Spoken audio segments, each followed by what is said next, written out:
It takes a lot of patience. I mean, a lot of patience too. I have unrealistic expectations of how much I can get done in a day.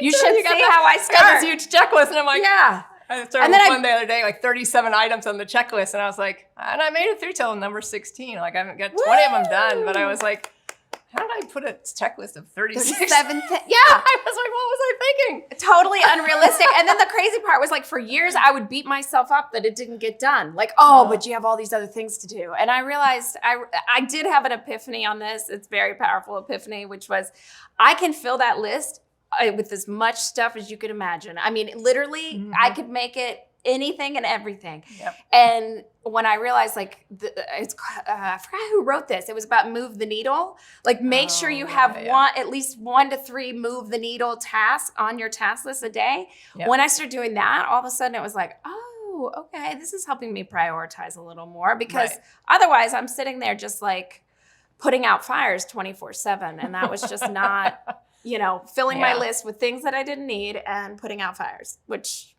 it's not fun. And that's what I've started doing as well. I've started like putting 4 to 5 things that I need to, and some may be personal things. Some are more related to, working on the business versus in the business. Cause I think that's a big thing. We come in and, we have all this client list to do. And so you're working on the business or in the business too much because you're working with your clients, which obviously is essential.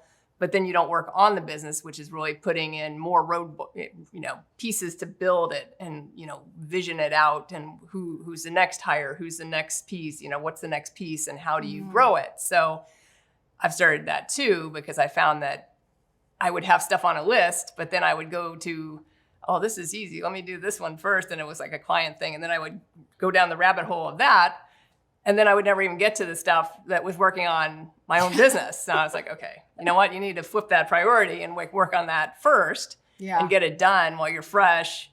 And, and that way it gets completed. And it usually doesn't, it's not like it takes the whole day or half the day or anything like that. It's just like once you get to the end of the day, you're like, oh, I don't really want to do that. Well, your brain actually is like a muscle, like it fatigues over the day. So any of the heavy lifting that you need to do has to happen the first in the morning, because it's sort of like when you go to lift weights, the first few times you lift the weight, it's fine. And it's, I'm showing my big guns here.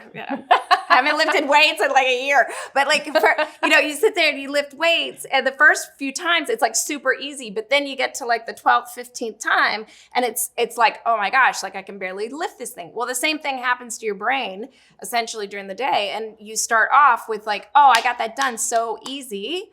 And then as the day goes on, your brain actually starts to like dwindle down in its efficiency and effectiveness. And so I think understanding that dynamic, really changed how I planned out my day. It really did adjust how I structured what I did and when.